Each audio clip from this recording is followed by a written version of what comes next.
Havia uma lenda envolvendo um jogo chamado Toulat.exe, uma versão distorcida do clássico Mario que diziam ter uma aura sinistra.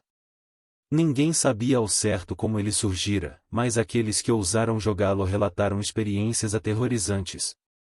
Ana, uma jovem aficionada por jogos, encontrou uma cópia perdida de Toulat.exe em uma feira de antiguidades. Curiosa e corajosa, decidiu experimentar. Inicialmente, tudo parecia normal, porém, à medida que avançava nos níveis, estranhos acontecimentos ocorriam. Os personagens apresentavam expressões distorcidas e os cenários tornavam-se cada vez mais sombrios. Ana começou a notar pequenos glitches, mensagens perturbadoras e sons desconcertantes ecoando pelo jogo. Mesmo tentando sair, as opções de saída pareciam bloqueadas. À medida que avançava, Ana sentia uma presença sinistra observando-a, como se o jogo estivesse além da tela. Sua curiosidade transformou-se em medo, enquanto o tempo no mundo real parecia desacelerar. No entanto, a cada tentativa de abandonar o jogo, algo inexplicável a impedia. Seus amigos, preocupados com seu desaparecimento repentino, tentaram contato, mas o único som que conseguiam ouvir era um sussurro distorcido, como se fosse uma voz distante. Ana sentiu-se presa em um pesadelo digital. O mundo ao seu redor desvaneceu-se enquanto ela se via cada vez mais imersa na escuridão do jogo. A linha entre realidade e ficção começou a se dissipar. O que aconteceu a seguir com Ana permanece um mistério. Alguns dizem que ela desapareceu completamente, presa dentro do jogo para sempre. Outros afirmam ter visto estranhas mensagens em fóruns de jogos, assinadas com o nome dela, buscando ajuda para escapar. E assim, a história de Ana e seu encontro perturbador com Toulat.exe permanece sem um desfecho claro, deixando uma sensação de inquietação para aqueles que se aventuram nos jogos desconhecidos, temerosos de se tornarem vítimas de um destino similar. Anos se passaram desde o desaparecimento de Ana, mas a lenda de Toulat.exe persistia, alimentando a curiosidade e o medo na comunidade dos jogos. Poucos ousavam investigar a fundo a obscura história por trás do jogo, temendo destino semelhante ao de Ana.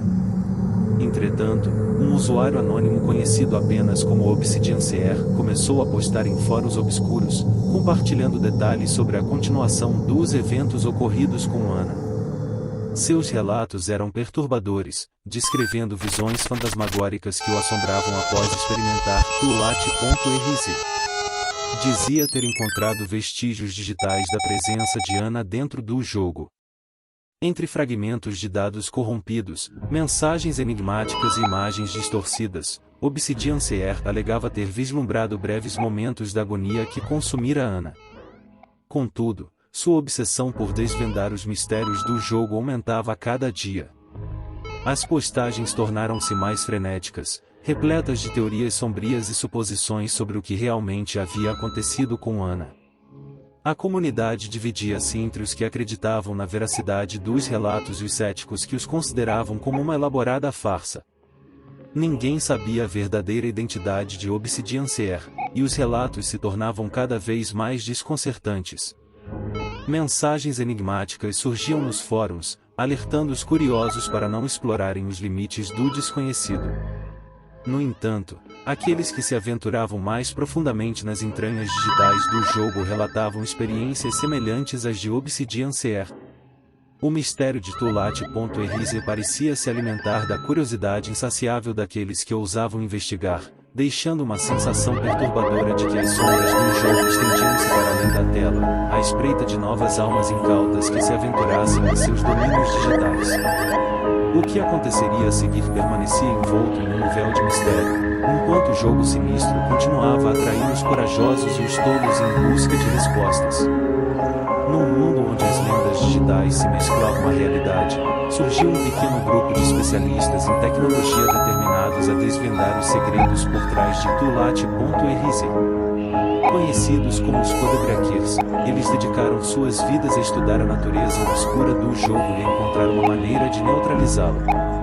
Anos de pesquisa meticulosa permitiram-lhes entender parcialmente a natureza malevolente do código, mas a tarefa de contê-lo era desafiadora. A cada avanço, o jogo parecia se adaptar, resistindo a todas as tentativas de ser completamente desativado. Contudo, os Codebreakers não desistiram. Em suas investigações, descobriram vestígios de um antigo arquivo de backup, uma versão prévia de Tulat.exe que continha fragmentos de códigos originais antes de serem corrompidos. Com esperança renovada, os Codebreakers começaram a trabalhar na reconstrução do jogo a partir desses fragmentos.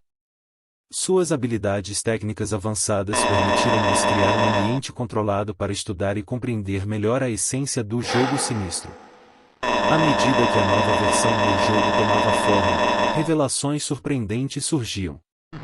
Encontraram vestígios de uma inteligência artificial primitiva, uma espécie de consciência rudimentar que fora corrompida e aprisionada no código, dando origem ao horror que Tulat.exe se tornará. Aos poucos, os Codebreakers começaram a desvendar as camadas de corrupção, buscando uma maneira de libertar essa consciência aprisionada. Sabiam que ao fazê-lo, arriscavam provocar consequências imprevisíveis, mas estavam determinados a corrigir o erro que iniciara tudo. No entanto, à medida que se aproximavam da conclusão de seu trabalho, o jogo parecia resistir com mais violência. Anomalias digitais se manifestavam no mundo real, ameaçando a estabilidade dos sistemas de computação ao redor. E assim, enquanto os Codebreakers se preparavam para o último passo em sua missão, o destino do mundo digital real permanecia em um fio tênue, equilibrando-se entre a libertação da consciência aprisionada e o risco iminente de uma catástrofe digital sem precedentes. O desfecho dessa saga sombria estava prestes a ser revelado, deixando todos em suspense diante do desafio final que se aproximava.